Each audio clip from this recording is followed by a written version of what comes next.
Good evening sir, আমার নাম অসাদা জাগরা, আমি একজন আইনের ছাত্রী। প্রথমেই আমি আপনাকে ধন্যবাদ জানাই সন্ত্রাস ও ইসলামের উপর এই বক্তৃতা দেওয়ার জন্য। আমার প্রশ্ন হচ্ছে, আপনি কি মনে করেন হঠাৎ বেড়ে ওঠা সন্ত্রাসী সংগঠনগুলো সম্পর্কে, যেগুলো আসলে ইসলামিক আর তারা ইসলামের নামে যুদ্ধ করে? আর আপনি বলেছেন ইসলাম নির্দেশ দেয় যে নারী, শিশু, বৃদ্ধদের ক্ষতি করা বা হত্যা করা যাবে না, কিন্তু অনেক বোমা বিস্ফোরণ হয়েছে যেখানে নারী ও শিশুরা মারা গেছে। আপনি কি এটা সম্পর্কে কিছু বলবেন? Thank you.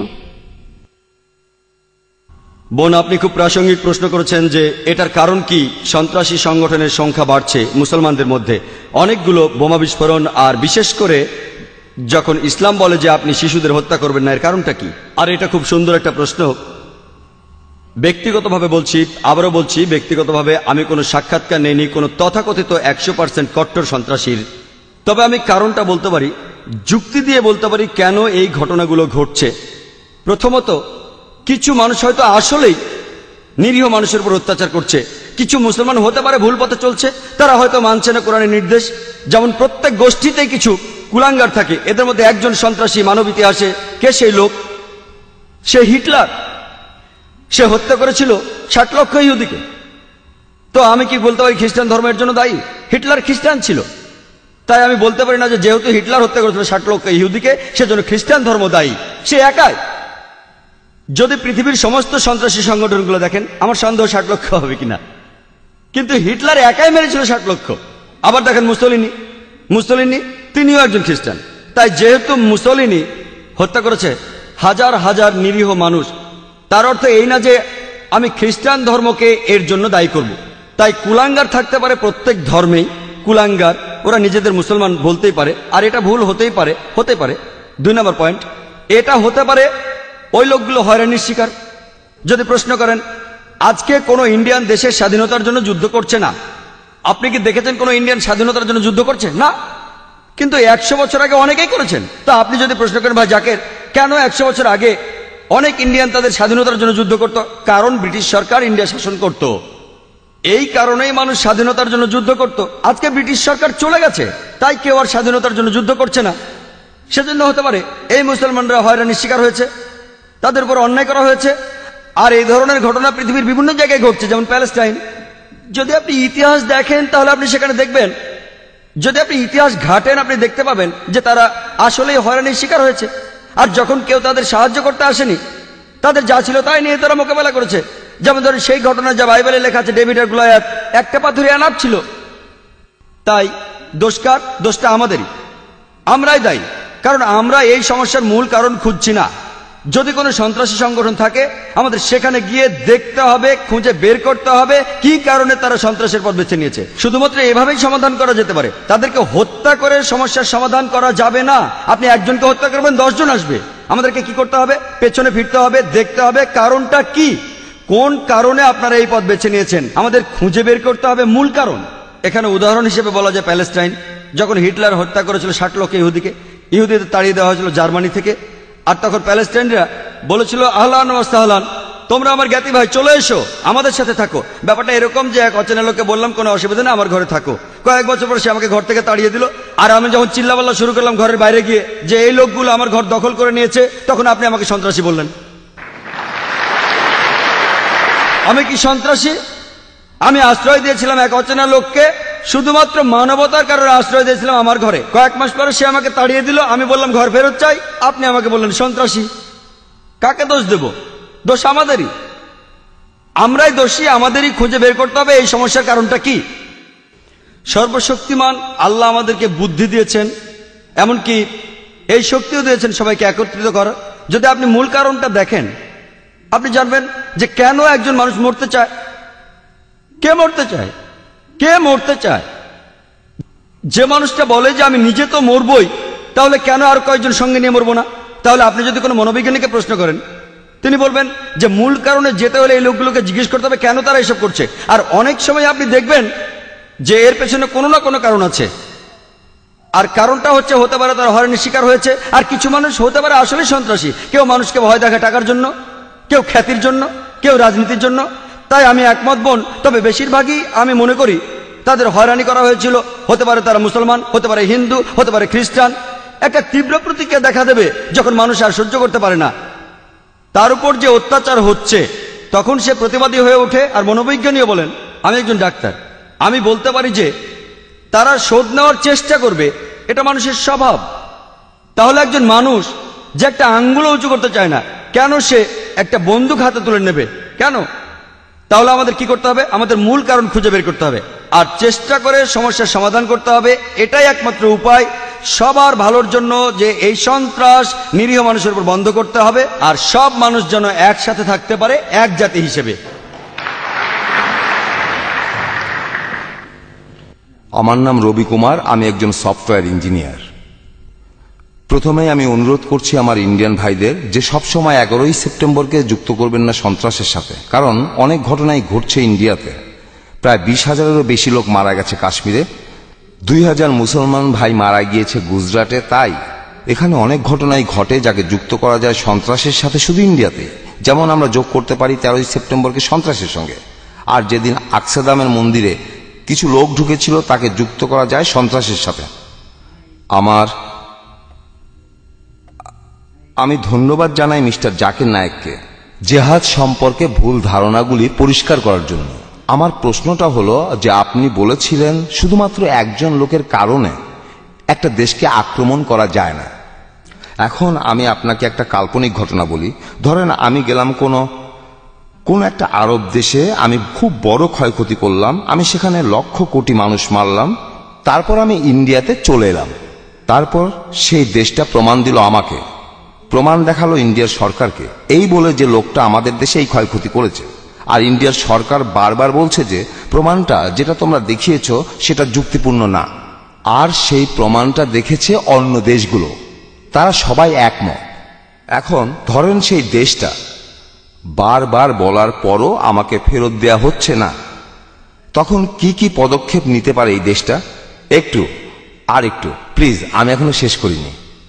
এই দেশটার ব্যাপারে প্রমাণ আছে, আগেও ঘটেছে যে ছিনতাই করা বিমান তাদের দেশে এসেছে, তারা উৎসাহ দিয়েছে ছিনতাইকারীদের, তারা সন্ত্রাসীদের সুযোগ দিয়েছে সেই ছিনতাই করা বিমানটি নিয়ে সেই দেশ থেকে পালিয়ে যাওয়ার জন্য। যদি এই হয় দেশটার অবস্থা, তাহলে কি কি পদক্ষেপ নিতে পারে সেই অভিযোগকারী দেশটির ব্যাপারে? আপনি বলেন, ধরেন আমি আসলাম, অনেক ক্ষয়ক্ষতি করে ফেরত আসলাম ইন্ডিয়ার সরকার আমাকে ফেরত দেওয়ার জন্য তৈরি না। আর যে প্রমাণগুলো দেওয়া হয়েছে, আর ইন্ডিয়ার সরকার বারবার বলছে যে প্রমাণ আপনারা দিয়েছেন তা অকাট্য নয়, কি পদক্ষেপ নিতে পারে তখন সেই দেশটা? ভাই, আপনি খুবই সুন্দর একটা প্রশ্ন করেছেন। এটা খুবই প্রাসঙ্গিক প্রশ্ন, খুবই সুন্দর একটা তুলনা যেসব ঘটনা ঘটছে 11ই সেপ্টেম্বর বাদে, যদিও আপনি নিজেই ফিরে গেছেন 11ই সেপ্টেম্বরে। যদি আপনি যান সৌদি আরবে অথবা অন্য কোনো আরব দেশে, যদি ক্ষয়ক্ষতি করেন এবং সৌদি আরব প্রমাণ দেয় এখানে যে আপনি আসলেই একজন অপরাধী, যদি ইন্ডিয়ান সরকার একমত না হয়, সৌদি আরব বা অন্য কোনো আরব দেশ বোমা মেরে আমাদেরকে উড়িয়ে দিতে পারে না। এই অনুমতি দেওয়া হয়নি। ইসলামে এই অনুমতি দেয় না যে হতে পারে আপনি একজন অপরাধী, হতে পারে আপনি লক্ষ লক্ষ মানুষ মেরেছেন, তারা এসে আপনাকে ধরতে পারে যদি ক্ষমতা থাকে। তারা বোমা মারতে পারে না নিরীহ লোকদের, এটা তারা করতে পারে না, এটার অনুমতি ইসলাম দেয় না। একই ঘটনা দেখেন এখানকার পরিস্থিতি, কাশ্মীর, গুজরাট, ওই আকসাদামে। আমি বলবো আগে যাই ঘটে থাকুক না কেন, কেন 2 সন্ত্রাসী ভিতরে ঢুকেছিল? ইসলাম ধর্মে আপনি মন্দির ধ্বংস করতে পারেন না, আপনি ধর্মীয় লোকদের হত্যা করতে পারেন না। কেউ যদি কোনো মন্দিরে যায় যেখানে উপাসনা করা হয়, গির্জায় যায় আর নিরীহ লোকদের হত্যা করে, এটা কোরআনের বিরুদ্ধে, এটা কোরআনের বিপক্ষে, তাই নিন্দা জানাবো। শুধু এই কারণে যে ওই 2 জন লোক যে কারণে থাকুক, তাদের কাছে একটা চিঠি ছিল যে তারা বিশ্বাস করে তারা এসেছে তাহারিক কিসাস থেকে। কিসাস একটা আরবি শব্দ যার অর্থ প্রতিশোধ নিতে পারেন। আর ওই চিঠিতে বলা হয়েছে যে এর কারণ হলো হতে পারে তাদের পরিবারকে হত্যা করা হয়েছে। যদি তাদের পরিবারকে হত্যাও করা হয়, তাও আপনার কোনো অধিকার নেই ওই 44 জনকে হত্যা করার। কারণটা হতে পারে অন্য কিছু, কিন্তু কাজটা ছিল ভুল। এই কারণে যে যদি তারা জানতো কে তাদের পরিবারের সদস্যদের হত্যা করেছে এবং সেখানে গিয়ে প্রতিশোধ নিত, তাহলে ঠিক ছিল। কিভাবে তারা হত্যা করলো 44 জন নিরীহ লোককে? তাই এমনকি ইসলামেও যদি আপনি জানেন আসল অপরাধী কে, পবিত্র কোরআনের সূরা মায়দায় 32 নম্বর আয়াতে আছে, যদি কেউ কোনো মানুষকে হত্যা করে, যদি সেটা খুনের অপরাধ বা অন্য ধ্বংসাত্মক অপরাধ না হয়, তাহলে সে যেন হত্যা করলো পুরো মানব জাতিকে। শুধুমাত্র আপনি যদি জানেন যে ধ্বংসাত্মক কাজ করেছে বা কাউকে হত্যা করেছে তাহলে তাকে হত্যা করতে পারেন, তা না হলে কাউকে হত্যা করতে পারেন না। ইসলাম নিন্দা করে যেন সে পুরো মানবজাতিকে হত্যা করলো। আশা করি উত্তর পেয়েছেন।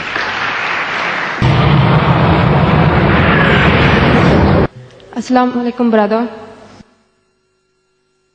ব্যক্তিগতভাবে আমি এই প্রশ্নটা করতে চাই।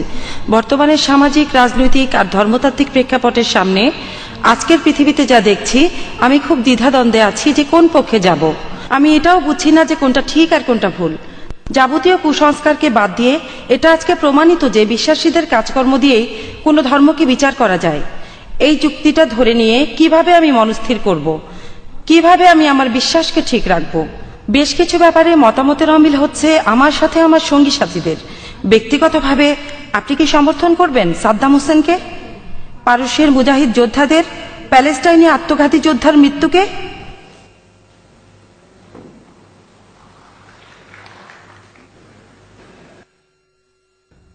বোন, আপনি প্রশ্ন করেছেন পরস্পর বিরোধী দৃষ্টিভঙ্গি আর চিন্তাভাবনা নিয়ে। তিনি জানেন না কোনটা তার জন্য ঠিক, কার সাথে তিনি একমত হবেন, কার সাথে হবেন না, কি করা উচিত। তিনি আমাকে প্রশ্ন করেছেন যে আমি সমর্থন করি কিনা যা ঘটেছে প্যালেস্টাইনি মুজাহিদদের, যা হয়েছে সাদ্দাম হোসেনের ক্ষেত্রে ইত্যাদি। বোন, আমি আগেও বলেছি অনেক ক্ষেত্রে এগুলো হচ্ছে রাজনীতি। আমি তাই বলি যে সব কিছুর একটা লুকানো কারণ থাকে, কারণ আসলে আমি অনেক দেশে ভ্রমণ করি।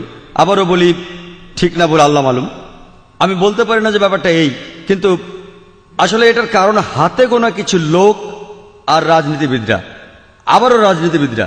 তাহলে রাজনৈতিক কারণেই কাউকে বানানো হচ্ছে কোরবানির গরু, আর এটাই কারণ যে তারা দেখতে চায় যে কাজ হচ্ছে তাদের পক্ষে। আমি একজন মুসলমান হিসেবে যদি আমাকে প্রশ্ন করেন যে আমি কি করব, যদি কেউ আমাকে প্রশ্ন করে, আমি শুধু সত্যটাই বলবো।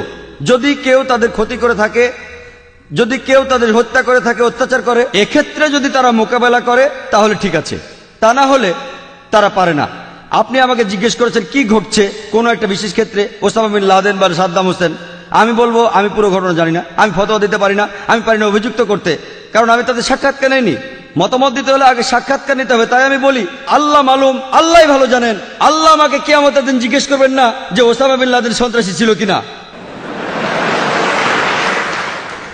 আমি বলবো যদি সে কিছু ভুল করে থাকে, যদি সে নিয়ম নীতি ভাঙে কোরআন ও সুন্নাহর, তাহলে সে খারাপ।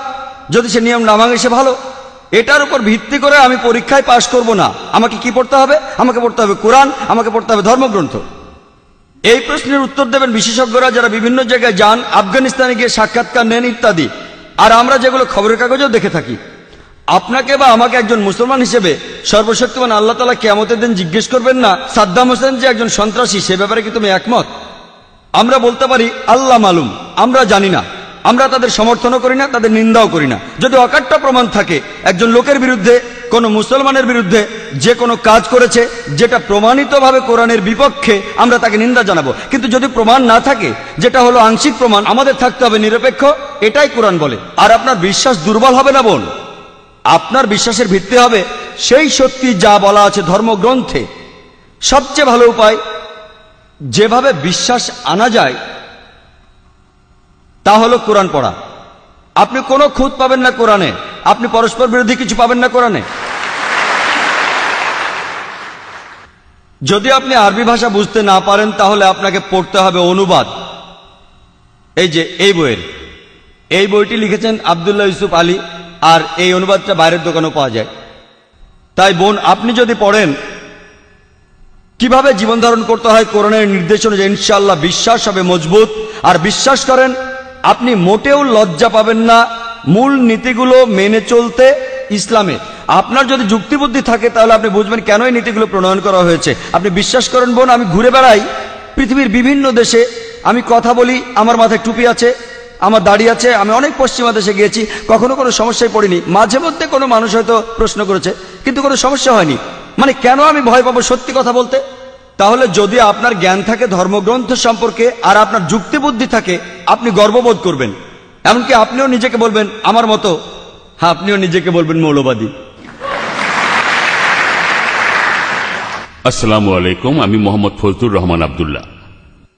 স্যার, আমি বলতে চাচ্ছি 11ই সেপ্টেম্বর নিয়ে। আমি এ ব্যাপারে কিছু বলতে চাই।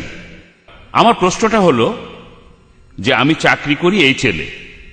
আমাদের দেয়া হয়েছে একটা হ্যান্ডবুক যেখানে লেখা আছে দায়িত্ব আর কর্তব্য। হ্যান্ডবুকটার প্রথম পৃষ্ঠার উপর লেখা আছে ভগবদ গীতার শ্লোক। আমি শ্লোকটা বলছি।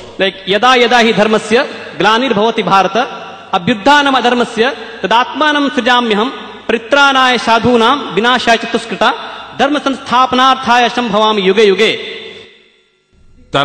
তারা বিশেষ করে উল্লেখ করেছে যে परित्राणाय साधूनां विनाशाय च दुष्कृता। যদি আপনি চান রক্ষা করতে সত্যকে অথবা ভালোকে, আপনাকে দূর করতে হবে খারাপ জিনিসকে, অন্য কোনো উপায় নেই।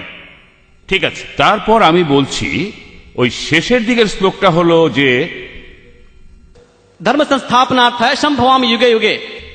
এর অর্থ হলো আমি সব যুগেই, ঈশ্বর বলেছেন যে আমি সব যুগেই পৃথিবীতে আসি, কিন্তু আমাদের বিশ্বাস হলো, আমার হিন্দু ভাইদের বিশ্বাস হলো আমি সব যুগে পৃথিবীতে আসি। আমি বলবো মিস্টার জাকির নায়েককে এটার ব্যাখ্যা করতে, এই যে বিশ্বাসগুলো আমাদের আছে এগুলো ঠিক না ভুল। ধন্যবাদ। আমি আবারও অনুরোধ করছি দর্শক এবং ভলান্টিয়ারদের, আমরা প্রশ্ন আশা করছি অমুসলিমদের কাছ থেকে, যাতে তাদের ভুল ভাঙাতে পারি। আর তারপর মুসলমানদের কাছে আসব, তারা তো অনেক অনুষ্ঠানে উপস্থিত থাকছেন। আমি চাইবো অমুসলিমরা বেশি করে প্রশ্ন করুন, আপনারা তো সুযোগ পান না, প্রত্যেকদিন ইসলামের উপর প্রশ্ন করার। ভাই একটা প্রশ্ন করেছেন, তার আগে একটা মন্তব্য করেছেন যে প্রমাণ একটা আছে ইন্টারনেটে আসল নকলের, সেটা হলো ওসামা বিন লাদেন নাকি নকল। আবারও এই প্রমাণটাতেও সন্দেহজনক কিছু থাকতে পারে। তাই আমি এক পক্ষ নিয়ে বলছি না আপনি যে প্রমাণটা পেয়েছেন সেটা ঠিক, এই প্রমাণটাও কারো বানানো হতে পারে যে লাদেন আমেরিকার শত্রু। তাই আমি এই প্রমাণটা তো বিশ্বাস করি না। আপনাকে হতে হবে নিরপেক্ষ। আপনি কোনো পক্ষ নিয়ে বলতে পারেন না যে হ্যাঁ ভাই ঠিক বলেছেন, জানেন এই প্রমাণটা দিয়েছে আর এই প্রমাণটা কারো বানানো হতে পারে, যেমন ঘটেছিল তেহেলকাতে। আপনি জানেন তেহেলকা, সেই অডিও ক্যাসেট আর ভিডিও ক্যাসেট। তো এই সব কিছু মিডিয়ার মনোযোগ আকর্ষণের ফোন দিয়ে, আমি মিডিয়ার লোক, আমরা জানি, আমরা চাইলে সবকিছু বদলাতে পারি, খুবই সোজা। মিডিয়াতে কোনো কিছু বদলে দেওয়া খুবই সোজা। আমি দেখাতে পারি যে কথা আপনি বলেছেন সে কথা আপনি মিডিয়াতে কোনোদিনই বলেননি, এটা খুবই সোজা। মিডিয়ার কথা বাদ দেই, আবারও বলছি জানি না ঠিক না ভুল, আল্লাহ মালুম, কোথাও কোনো প্রমাণ নেই। আপনার প্রশ্নে আসি। ভাই যে উদ্ধৃতি দিলেন সেটা আছে ভগবদ গীতার 4th অধ্যায়ে। তিনি উদ্ধৃতি দিয়েছেন, তবে বলেননি কোথা থেকে। সেটা হলো ভগবদ গীতার 4th অধ্যায়। যখনই পৃথিবীতে অধর্ম হয়, অসত্য আসে, মিথ্যে আসে, অরাজকতা আসে, তখনই সর্বশক্তিমান স্রষ্টা পৃথিবীতে আসেন এবং গ্রহণ করেন মানুষের রূপ, অবতার। আর তিনি দেখেন যে অরাজকতা চলছে, যে বিপদ চলছে, যে বিশৃঙ্খলা চলছে পৃথিবীতে, তিনি সবকিছু বন্ধ করতে আসেন অবতার বা মানুষের রূপ নিয়ে। এটা ঠিক, আমরা কি একমত? পার্থক্যটা হলো যে আমরা বলি মুসলমান হিসেবে, আমরা মুসলমানরা কি বলি যে সর্বশক্তিমান আল্লাহ তিনি তার দূত পাঠান। যখনই মানুষ বিপদে যায় সত্য থেকে তিনি দূত পাঠাতে থাকেন। যেমন পবিত্র কুরআনে সূরা রাদের 7 নম্বর আয়াতে উল্লেখ আছে যে ওয়ালিকুল্লি কওমিন হাদ। আল্লাহ আরো বলেছেন পবিত্র কুরআনে সূরা ফাতির 24 নম্বর আয়াতে মিন উম্মাতিন ইল্লা খালা ফিহা নাযীর। এমন কোন সম্প্রদায় নাই যাহার নিকট সতর্ককারী প্রেরিত হয় নাই। আমরা যা বলি তা হলো সর্বশক্তিমান আল্লাহ দূত পাঠান। যেমন আদম, মুসা, ঈসা, মুহাম্মদ সাল্লাল্লাহু আলাইহি সাল্লাম, তারা সবাই প্রেরিত দূত সর্বশক্তিমান আল্লাহর। হিন্দুরা বিশ্বাস করে অবতারবাদে, ঈশ্বর মানুষের রূপ নেন। আমরা বলি প্রেরিত দূত, তারা বলে ঈশ্বর মানুষের রূপ নেন। পার্থক্যটা এখানে। পার্থক্যটা হলো তারা বলে সর্বশক্তিমান ঈশ্বর পৃথিবীতে নেমে আসেন মানুষের রূপে। আমরা এতে একমত না, খ্রিস্টানরাও একমত না, ইসলাম একমত না। যে ব্যাপারে আমরা একমত কিছুটা মিল আছে, যদিও ব্যাপারটার মধ্যে অনেক পার্থক্য, তবে আমরা বলি যে সর্বশক্তিমান আল্লাহ দূত পাঠান। তারা আল্লাহর মনোনীত লোক, মানুষকে সত্যের পথে নিয়ে আসার জন্য। আর সর্বশেষ যে দূত পৃথিবীর বুকে এসেছেন তিনি হলেন মহানবী সাল্লাল্লাহু আলাইহি সাল্লাম। এবং আল্লাহ বহু গ্রন্থ পাঠিয়েছেন, আমি নাম ধরে উল্লেখ করতে পারি। যদি আপনি দেখেন সেখানে পাবেন ওল্ড টেস্টামেন্ট, নিউ টেস্টামেন্ট। আমরা মুসলমানরা বলি এটাই শেষ গ্রন্থ সর্বশক্তিমান আল্লাহর।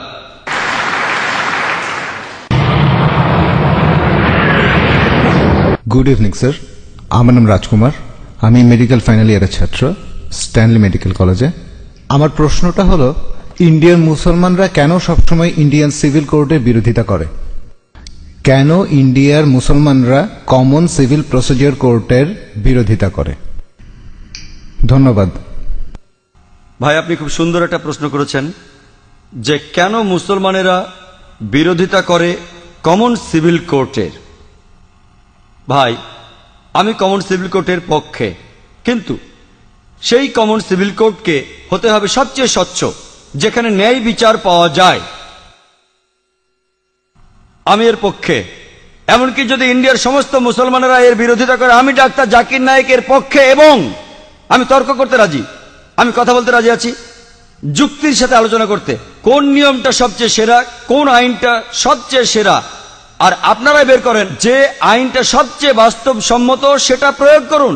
আমি এখানে বলবো যে সারা ইন্ডিয়াতে কমন সিভিল কোর্ট একটাই থাকুক, ক্রিমিনাল কোর্টও, শুধু সিভিল কোর্ট কেন, কমন সিভিল কোর্ট থাকুক, কমন ক্রিমিনাল কোর্টও থাকুক। কিন্তু আমাদের আগে ঠিক করতে হবে যে কোন আইনটা সবচেয়ে সেরা। যেমন একজন হিন্দু মহিলা আমাকে জিজ্ঞেস করেছিলেন যে কেন ইসলাম একজন পুরুষকে একাধিক স্ত্রী রাখার অনুমতি দেয়। আমি উত্তর দিয়েছিলাম এবং প্রশংসা পেয়েছিলাম। এই উত্তরে একমত হলে আপনাকে কমন সিভিল কোর্টে লিখতে হবে যে একজন পুরুষ একজনের বেশি স্ত্রী রাখতে পারবেন। আমরা জানি পৃথিবীতে মহিলার সংখ্যা পুরুষের চেয়ে বেশি, এর জন্য কোনো সমাধান নেই, কোনো ধর্মের সমাধান দেয়নি, যদিও কোনো ধর্ম বলে না যে মাত্র একটাই বিয়ে করুন, শুধুমাত্র কোরআন ছাড়া। আমি একটা উদাহরণ দিয়েছিলাম যে হিজাবের সঙ্গে ধর্ষণের সম্পর্ক। আমি উপমা দিয়েছিলাম যে সবচেয়ে কঠিন যে শাস্তিটা আমরা দিতে পারি, যে সর্বোচ্চ শাস্তিটা আমরা দিতে পারি, যার ফলাফল সবচেয়ে ভালো, যেমন ইসলাম বলে মহিলাদের হিজাব পরা উচিত। কোন পুরুষ কোন মহিলাকে দেখলে তার দৃষ্টি নিচু করবে, তারপরেও যদি কোনো পুরুষ ধর্ষণ করে সে সর্বোচ্চ শাস্তি পাবে, সেটা হলো মৃত্যুদণ্ড। আমি আমেরিকার পরিসংখ্যান দিয়েছিলাম যে 1990 সালে FBI এর রিপোর্ট অনুযায়ী 1756টি ধর্ষণ সংঘটিত হয়েছে প্রত্যেক দিন 1990 সালে। 1996 সালে US ডিপার্টমেন্ট অফ জাস্টিসের রিপোর্ট অনুযায়ী 2713টি ধর্ষণের ঘটনা ঘটেছে প্রত্যেক দিন 1996 সালে, অর্থাৎ প্রতি 32 সেকেন্ডে একটি ধর্ষণ ঘটছে। আমরা এখানে যে 2 ঘন্টা ধরে আছি, আমেরিকায় 200-রও বেশি ধর্ষণের ঘটনা ঘটে গেছে এই সময়ের মধ্যে। আমি বলছি যদি আপনারা ইসলামী শরিয়া মেনে চলেন যে যখনই কোনো পুরুষ মহিলার দিকে তাকাবে সে তার দৃষ্টি নিচু করবে, প্রত্যেক মহিলা ইসলামী হিজাব পরবে, পুরো শরীর ঢাকা থাকবে, মুখ ও হাতের কবজি বাঁধে, তারপরে যদি কেউ ধর্ষণ করে সে সর্বোচ্চ শাস্তি পাবে। আমি একটা প্রশ্ন করছি, ধর্ষণের হার কি তাতে বাড়বে, একই রকম থাকবে নাকি কমে যাবে? এটা কমে যাবে, এটাই বাস্তব আইন। আর আপনারা দেখবেন একটা অনুষ্ঠান দেখিয়েছিল বিবিসিতে, যেখানে বলা হচ্ছিল নাইজেরিয়া সম্পর্কে, তারা ইসলামী শরিয়া প্রয়োগ করেছিল, ধর্ষণের শাস্তি মৃত্যুদণ্ড, আর তখনই ধর্ষণের ঘটনা সেখানে কমে গিয়েছিল। পৃথিবীতে সবচেয়ে কম ধর্ষণের ঘটনা ঘটে সৌদি আরবে। আমি সৌদি আরবের পক্ষে বলছি না, তবে যেটা ভালো তার প্রশংসা করা উচিত। আমি অভিনন্দন জানাই LK আদভানিকে। আমার মনে পড়ছে কয়েক বছর আগে 1999 সালে অক্টোবর মাসে তিনি একটা বিবৃতি দিয়েছিলেন স্বরাষ্ট্রমন্ত্রী হিসেবে যে মৃত্যুদণ্ডই হবে একজন ধর্ষকের শাস্তি। তাকে অভিনন্দন জানাই, তিনি ইসলামের কাছাকাছি এসে গেছেন। হয়তো এর পরে স্বরাষ্ট্রমন্ত্রী বলবেন যে সব মহিলাদের হিজাব পরা উচিত। হ্যালো, আসসালামু আলাইকুম। আমার নাম ইয়াসির ফাহামি, আমি এসেছি ইরান থেকে। আমি যেটা জানতে চাই, আপনি নিশ্চয়ই সালমান রুশদির স্যাটানিক ভার্সেস পড়েছেন। একজন মুসলমান হিসাবে কেউ বইটা পছন্দ করবে না। আপনি কি মনে করেন যে ইমাম খোমেনি যা করেছিলেন তিনি কি ফতোয়াটা দিয়ে ঠিক করেছিলেন? এটাই আমার মূল প্রশ্ন। ইমাম খোমেনি যা করেছিলেন ফতোয়া জারি সালমান রুশদির বিরুদ্ধে, সেটা কি ঠিক ছিল? আপনি প্রশ্ন করেছেন সালমান রুশদি সম্পর্কে ইমাম খোমেনি যে ফতোয়া জারি করেছিলেন সেটা ঠিক ছিল কিনা। আমার প্রশ্ন হচ্ছে কেন ইমাম খোমেনি ফতোয়া জারি করলেন 1 বছর পরে? যে দেশ সবার আগে সালমান রুশদির স্যাটানিক ভার্সেস নিষিদ্ধ করেছিল সেটা ইন্ডিয়া। আর আমি এই কাজটার জন্য রাজীব গান্ধীকে অভিনন্দন জানাই। কেন ইমাম খোমেনি সালমান রুশদিকে হত্যা করার ফতোয়া দিলেন 1 বছর পরে? কারণ তাকে নিয়ে কোনো খবর হচ্ছিল না। সবই রাজনীতির খেলা। আপনি যদি ফতোয়া দিতে চান আপনি সেটা দেবেন। বইটি পৃথিবীর বিভিন্ন দেশে সমালোচিত হয়েছে, অনেক দেশ নিষিদ্ধ করেছে, আর তিনি ফতোয়া দিলেন তাকে হত্যা করতে হবে। ঠিক না বেঠিক সেটা পরের কথা। এটাই হচ্ছে রাজনীতির খেলা, রাজনৈতিক সুবিধা, এইসবই রাজনীতির খেলা। কিন্তু রাজীব গান্ধী যা করেছিলেন হয়তো তিনি এটা জানতেন না। আমি আগেও এই স্যাটানিক ভার্সেস নিয়ে কথা বলেছি, যদিও বইটা ইন্ডিয়াতে নিষিদ্ধ। আমি বইটা পড়েছি, হয়তো জানেন সালমান রুশদি বলে যে সে মুসলমান ছিল, সে কাউকেই বাদ দেয়নি। তার বইতে সে রানী এলিজাবেথকে ছোট করেছে। আর সেই একই ব্রিটিশ সরকার এক আমেরিকান লেখকের বই নিষিদ্ধ করেছে অশ্লীল শব্দ ব্যবহারের জন্য, father, uncle, cousin, king. Margaret থ্যাচারকে উদ্দেশ্য করে। আর এই সালমান রুশদি শব্দটাকে আরো ভয়াবহ করলো আইএনজি যোগ করে। তারপরেও বইটা খুব জনপ্রিয়। তাহলে একজন আমেরিকান লেখক, তার বইটা নিষিদ্ধ হলো 4টা অক্ষর থ্যাচারকে বলার জন্য, আর এই লোক সালমান রুশদি সেটাকে ভয়াবহ করলো আইএনজি দিয়ে, সেই একই মার্গারেট থ্যাচারকে উদ্দেশ্য করে, কিন্তু সে পেল পুরস্কার। কেন? কারণ সে ইসলামের নিন্দা করেছে, এতে তারা খুব খুশি। আর আপনি কি জানেন সে বাদ দেয়নি রাম সীতাকেও? এদেরকে শ্রদ্ধা করে বেশিরভাগ ইন্ডিয়ান, তাদেরকেও ছোট করেছে। আমি শব্দটা আর বলতে চাই না, সে তাদেরকেও ছোট করেছে, তাদেরকেও ছাড়েনি। আর অনেক লোকই সেটা সমর্থন করে। তাই রাজীব গান্ধী সম্ভবত জানতেন না, কিন্তু পরে তিনি বইটা পড়ে বুঝতে পেরেছেন যে কাউকে সেখানে বাদ দেওয়া হয়নি। তাহলে কেউ যদি সব সময় নিন্দা করে, পবিত্র কোরআনে সূরা মায়দার 33 নম্বর আয়াতে উল্লেখ আছে যে যদি কোনো ব্যক্তি আল্লাহর বিরুদ্ধে যুদ্ধ করে আর তার নবীর বিরুদ্ধে, অনেকগুলো পদ্ধতি আছে। একটা হচ্ছে তাকে মৃত্যুদণ্ড দিন, ক্রুশবিদ্ধ করুন, বিপরীত দিক থেকে হাত পা কেটে ফেলুন, অথবা দেশ থেকে বহিষ্কার করে দিন। আর এই আইন শুধু কোরআনে নয়, এটা বাইবেলেও আছে। যদি আপনি বুক অব লেভিটিকাস পড়েন, সেখানে আছে যদি কেউ ধর্মের বিরুদ্ধাচরণ করে তাকে পাথর নিক্ষেপ করে হত্যা করো। এমনকি একজন পথিকও তাকে পাথর নিক্ষেপ করতে পারে যে ধর্মের বিরোধিতা করে। তাহলে এই আইন সব ধর্মগ্রন্থে আছে, শুধুমাত্র ইসলামে নয়, বেশিরভাগ ধর্মগ্রন্থেই এ কথা আছে। হতে পারে খ্রিস্টান ধর্ম, হতে পারে ইসলাম ধর্ম, হতে পারে ইহুদি ধর্ম। স্রষ্টার বিরোধিতা যদি নিশ্চিতভাবে ঈশ্বরের বিরোধিতা করা হয়, অন্য কোনো দেশে সীমা নাই। আমরা এখান থেকে ফতোয়া দিতে পারি না যে তাকে হত্যা করা হবে ইত্যাদি। যদি সেই দেশে ইসলামের আইন থাকে, কেউ স্রষ্টার বিরোধিতা করলে তার জন্য নির্দিষ্ট আইন এবং কিছু নিয়ম কানুন আছে। কিন্তু রাজনীতিবিদরা যা করেন, মুসলমান রাজনীতিবিদ হোক অথবা অমুসলমান রাজনীতিবিদ হোক, আমি দুঃখিত, আমি কোনো রাজনীতিবিদকে ছোট করতে চাচ্ছি না, সবাই না হলো আমি বলবো বেশিরভাগ, আপনি দেখবেন তারা নিজেদের সুবিধার জন্য আপোষ করছে। আর ঠিক এই কারণেই বলা হয়ে থাকে যে ধর্ম আর রাজনীতি দুটো আলাদা জিনিস, কিন্তু তারা ধর্মকে ব্যবহার করে হাতিয়ার হিসেবে খ্যাতি অর্জনের জন্য। মানুষ এই কাজটাই করে। আমাদের বোঝা উচিত যে ফতোয়া দিয়েছিলেন খোমেনি, আমার মতে এটা রাজনৈতিক ফায়দা লুটারি কৌশল। কিন্তু বইটা নিষিদ্ধ করেছিলেন রাজীব গান্ধী, সেটা ঠিক ছিল। তিনি নিষিদ্ধ করেছিলেন প্রথম, আর এখন এই নিষেধাজ্ঞা তুলে নেওয়া হচ্ছে। আমি জানি না এই নিষেধাজ্ঞা আছে না তুলে নিয়েছে। এই নিষেধাজ্ঞা তুলে নেওয়ার জন্য দাবি এসেছিল। তবে কেউ যদি স্রষ্টার বিরোধিতা করে, ইসলাম বলে, খ্রিস্টান ধর্ম বলে, খ্রিস্টান ধর্মে তাকে পাথর মেরে হত্যা করতে হবে। ইসলাম ধর্মে 4টা পথ আছে, হত্যা থেকে বহিষ্কার পর্যন্ত। খ্রিস্টান ধর্মে একটাই পথ, শুধুমাত্র পাথর মেরে হত্যা করা। ইসলামে 4টা পথ আছে, বেছে নিতে পারেন। খ্রিস্টান ধর্মে শুধুই পাথর মেরে হত্যা করা। আশা করি আপনি উত্তরটা পেয়েছেন। গুড ইভিনিং স্যার, আমি টিওনুরাগ্নি, একজন আইনের ছাত্রী। আমার ধারণায় সন্ত্রাসবাদ বন্ধ করা যায়, নিদিম পক্ষে কমানো যায় যদি মানুষকে সহিষ্ণুতা শেখানো যায়। ইসলাম কি সহিষ্ণুতা সম্পর্কে কোনো উপদেশ দেয়? আর যদি দিয়ে থাকে, যাদের উপর ইসলাম ধর্মে এই দায়িত্বগুলো রয়েছে, মানে আমার মনে হয় ইসলাম ধর্মে, আমি আসলে শব্দগুলির সাথে পরিচিত না। হিন্দু ধর্মে যেমন গুরু আছেন, তেমনি ইসলাম ধর্মে যারা উপদেশ দেন অন্য মুসলমানদের, তো সেসব ক্ষেত্রে তারা কি সহনশীলতা সম্পর্কে কোনো শিক্ষা দেন? বোন, আপনি সুন্দর একটা প্রশ্ন করেছেন। ঠিকই বলেছেন যে সন্ত্রাস কমানো যায় সহনশীলতা চর্চার মাধ্যমে। ইসলাম সহনশীলতা শেখায় কিনা, ইসলামের ধর্মীয় নেতারা তারা সহনশীলতা শিক্ষা দেন কিনা? বোন, আমি আগে বলেছি, বেশ দ্রুতই বলেছিলাম, আমি এটার উপরে খুব একটা গুরুত্ব দেইনি।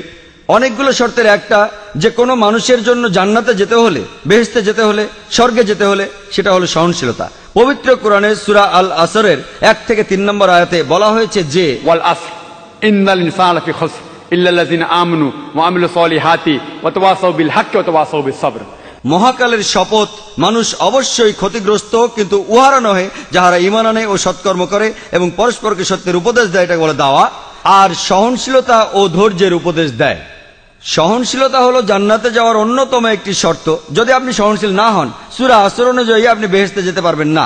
শুধু সহনশীল হলেই চলবে না, অন্য মানুষকেও সহনশীলতার পথে আনতে হবে। তবে সহনশীলতা শব্দটার অনেক রকম অর্থ করা যায়, আর বিশেষজ্ঞরা বলবেন সহনশীলতারও একটা সীমা আছে। সহনশীলতা বলতে কি বোঝেন? ভালো, কেউ যদি আপনার সাথে অন্যায় কিছু করে, আপনি প্রতিশোধ নিলেন না, খুব ভালো, কতদিন করবেন? তাই সহনশীলতারও একটা সীমা আছে। আর ইসলাম ধর্মে জালিম সেই লোক যার কাজ হলো জুলুম করা। অর্থাৎ আপনি বলতে পারেন যে ক্ষতি করে সবার। জালিম রয়েছে দুই প্রকার, এক প্রকার সে ক্ষতি করে অন্য মানুষের, আরেক প্রকার সে ক্ষতি করে নিজের। দুই প্রকার জালিম রয়েছে, দুইজনকে বলা হয় জালিম। একজন জুলুম করে অন্যের উপর, আরেকজন করে জুলুম নিজের উপর। আমাদের প্রিয় নবী সাল্লাল্লাহু আলাইহি সাল্লাম বলেছেন, এর উল্লেখ আছে সহিহ মুসলিম হাদিসে, যদি তোমার চোখের সামনে অন্যায় কিছু ঘটে, যদি তুমি পারো সেটা বন্ধ করো তোমার হাত দিয়ে। যদি হাত দিয়ে বন্ধ করতে না পারো, বন্ধ করো তোমার মুখ দিয়ে, তোমার জিহ্বা দিয়ে। যদি জিহ্বা দিয়ে বন্ধ করতে না পারো, অন্ততপক্ষে মনে মনে নিন্দা করো যে কাজটা অন্যায়। আর তুমি যদি এটা করো, তুমি একেবারে নিচের স্তরের বিশ্বাসী, নিচের স্তরে। তাই আমাদের কি করতে হবে? সহনশীল হতে হবে, অন্যকে হতে বলতে হবে। যেমন আল্লাহ বলেছেন পবিত্র কোরআনে সূরা বাকারার 153 নম্বর আয়াতে, ইন্নাল্লাহা মা'আস সাবিরিন, নিশ্চয়ই আল্লাহ সবরকারীদের সাথে আছেন। যখন তুমি সবর করো, খেয়াল রাখবে যেন সীমা অতিক্রম না করে। এরও একটা সীমা আছে, সহনশীলতার একটা সীমা আছে। কোনো কিছু সীমা ছাড়ানোর আগে যদি আপনি দেখেন একজন মহিলাকে ধর্ষণ করা হচ্ছে, আপনি ওই মহিলাকে বলতে পারেন না সহ্য করেন, সমস্যা নেই। যদি আল্লাহ আমাকে শক্তি দিয়ে থাকেন, আমি যদি দেখি একজন মহিলা ধর্ষিত হচ্ছেন, আমি সেটা বন্ধ করার চেষ্টা করবো হাত দিয়ে। যদি না পারি তাহলে বলবো, আরে ভাই সাহেব ধর্ষণ করবেন না। মুম্বাইয়ের একটা খবর, একটা বাচ্চা মেয়ে, 13 বছরের একটা বাচ্চা মেয়ে, তাকে ধর্ষণ করেছে এক লোক। সেখানে 5 জন যাত্রী ছিল, তাদের মধ্যে একজন আপত্তি তুলল, সবাই বাধা দিয়েছিল।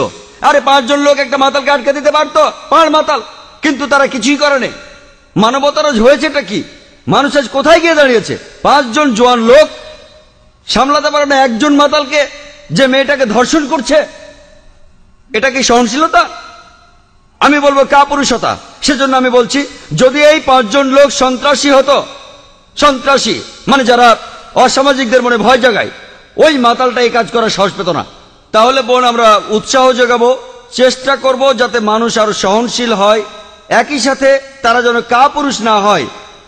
খেয়াল রাখতে হবে অসামাজিক যা কিছু আছে সেগুলো যেন কমে যায়, আর সবাইকে একসাথে চেষ্টা করতে হবে, দেখতে হবে ওই লোকগুলো, ওই অসামাজিক লোকগুলো যেন অন্যায় থেকে বিরত থাকে। আশা করি উত্তর পেয়েছেন। হ্যালো, আমার নাম বিদীপক, আমি একজন চার্টার অ্যাকাউন্টেন্ট।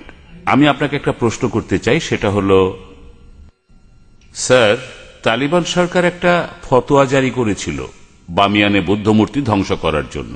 বলা হয়েছিল সেটা ইসলামের বিরুদ্ধে। আমি জানতে চাই এটা আসলে ইসলামের বিরুদ্ধে কি না। এটা কি আসলে সেই পথ যেটা শয়তানের দেখানো পথ, যে ব্যাপারে মুসলমানদের সতর্ক থাকতে হবে? ভাই, আপনি যে প্রশ্নটা করেছেন একই প্রশ্ন আমাকে করা হয়েছিল আমি যখন সুরাটে বক্তৃতা দিচ্ছিলাম। ঘটনাটা ঘটার মাত্র কয়েকদিন পরের কথা, তখন এটা বেশ গরম খবর ছিল। তালেবানরা ধ্বংস করছিল সেই সময় বামিয়ানের বুদ্ধ মূর্তিগুলো। ভাই আমাকে প্রশ্ন করেছেন যে এটা কি ইসলামের বিরুদ্ধে ইত্যাদি। একই প্রশ্ন আমাকে একজন অমুসলিম জিজ্ঞাসা করেছিল সুরাটে, যে কাজটা ঠিক না ভুল। আর তখন কিছু পরস্পর বিরোধী খবর শোনা গিয়েছিল আসলে তারা মূর্তিগুলো ধ্বংস করেছে কিনা।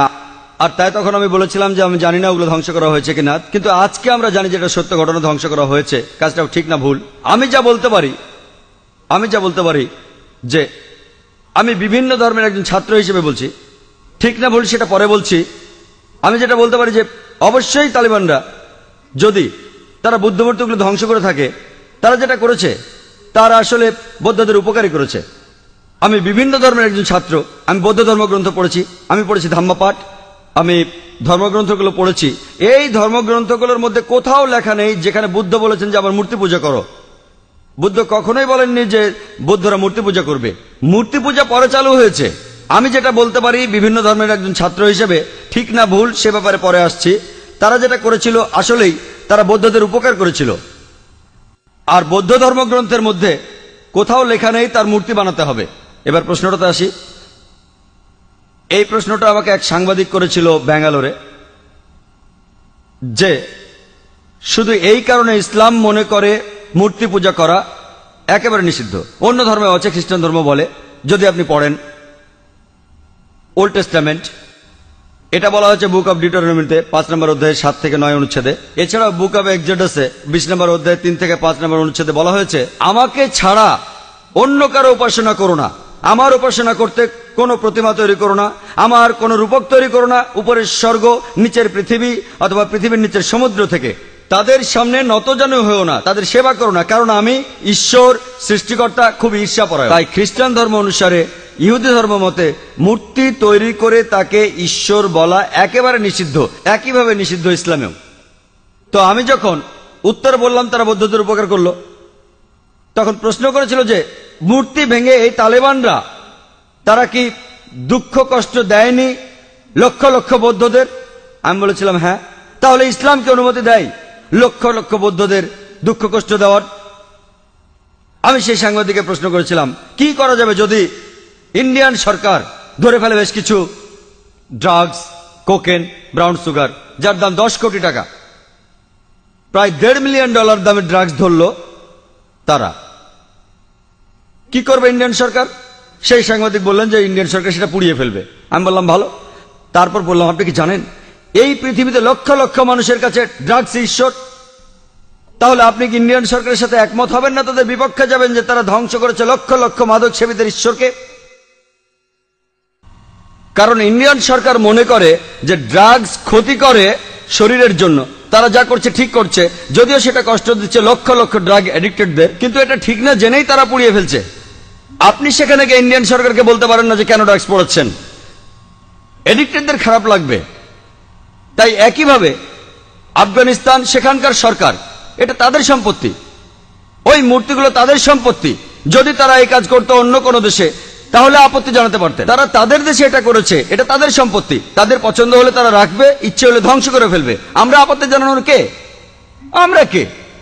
আর এছাড়াও যদি আপনি দেখেন যে লোকজন নিজেদের মধ্যে বলাবলি করছে যে ইন্ডিয়ান সরকার খুবই সহনশীল। আপনি কি জানেন যে বোম্বেতে যখন আপনি ডোমেস্টিক এয়ারপোর্টে আসবেন, সান্টা ক্রুজ এয়ারপোর্টে, যেখানে একটা বড় মূর্তি ছিল মহাবীরের হোটেল জালের ঠিক সামনেই মূর্তিটা ছিল নগ্ন। তারপর লোকজন আপত্তি জানালো, তখন মূর্তিটার সামনে একটা দেয়াল তুলে দেয়া হলো। তারপর কয়েক মাস পরে তারা সরিয়ে ফেললো মূর্তিটা। এই একই লোকগুলি যারা আপত্তি জানালো মূর্তির ব্যাপারে, সেই লোকগুলো নিন্দা জানাচ্ছে আফগানিস্তানকে। কেন? একই লোকগুলো আপত্তি জানালো রাস্তার উপর একটা মূর্তির ব্যাপারে। দেখলেন? আপনি কি জানেন ইন্ডিয়াতে জৈন ধর্মের অনুসারীর সংখ্যা আফগানিস্তানের বৌদ্ধদের চেয়ে বেশি? তাই যখন বোম্বের সরকার সেই মূর্তিটাকে সরিয়ে ফেললো, যাকে মনে করা হয় ঈশ্বর, যাকে মনে করেন তীর্থঙ্কর জৈনরা, আর জৈন ধর্মের অনুসারীর সংখ্যা ইন্ডিয়াতে যারা আছে আফগানিস্তানের বৌদ্ধদের চেয়ে বেশি, সেই সময় কি আপত্তি তোলেনি? আর যখন আফগানিস্তান সরকার এটা করছে তখন আপনি আপত্তি জানাচ্ছেন কেন? এই দুই মুখ নীতি। কারণটা হচ্ছে ওয়ার্ল্ড ব্যাংক। জৈনরা কি দুঃখ পায়নি যখন জৈনরা একটা মূর্তি রাখলো মহাবীরের, যাকে তারা মনে করে তীর্থঙ্কর? আপনি কেন আপত্তি জানাবেন? ঠিক তখনই সবাই বলে উঠলো যে সরাতে হবে মূর্তিটা, সরাতে হবে মূর্তিটা। আর সেই লোকগুলো আপত্তি আর নিন্দা জানাচ্ছে কেন তোমরা ধ্বংস করলে বামিয়ানদের বুদ্ধ মূর্তিগুলো? দুমুখ নীতি। আর তাই আমাদের মানুষ হিসাবে নেওয়া উচিত একমুখ নীতি। এক একবার এক এক রূপ ধারণ করা, এই নিয়ম ভালো না। আমি যেটা মনে করি এটা তাদের সম্পত্তি। ধরেন একজন অমুসলিম একটা বাড়ি কিনলো, সেই ঘরের মধ্যে খোদাই করা আছে কাবা শরীফ, ধরেন কাবা শরীফ। যদি সেই অমুসলিম কাবা শরীফ পছন্দ না করে সেটা ঢেকে ফেলে, কে আপত্তি জানাবে? যদি কেউ, আর বিশ্বাস করেন যদি কোনো মুসলমান যদি সে তৈরি করে কোন মূর্তি মোহাম্মদ সাল্লাল্লাহু আলাইহি সাল্লামের, আপনি যদি সেই মূর্তি ধ্বংস করেন, সারা বিশ্বের মুসলমান যদি আপনার বিপক্ষে থাকে, আমি ডাক্তার জাকির নায়েক আপনার পক্ষে থাকবো। কারণ মোহাম্মদ সাল্লাল্লাহু আলাইহি সাল্লামের মূর্তি তৈরি করা সম্পূর্ণ নিষেধ। যদি কোনো মুসলমান পাগল মোহাম্মদ সাল্লাল্লাহু আলাইহি সাল্লামের মূর্তি তৈরি করে এবং তার পূজা করে, আর আপনি একজন অমুসলিম যিনি ইসলাম সম্পর্কে জানেন, আপনি যদি সেই মূর্তি ধ্বংস করেন, যদি সারা বিশ্বের মুসলমান আপনার বিপক্ষে থাকে, আমি ডাক্তার জাকির নায়েক আপনার পক্ষে থাকবো।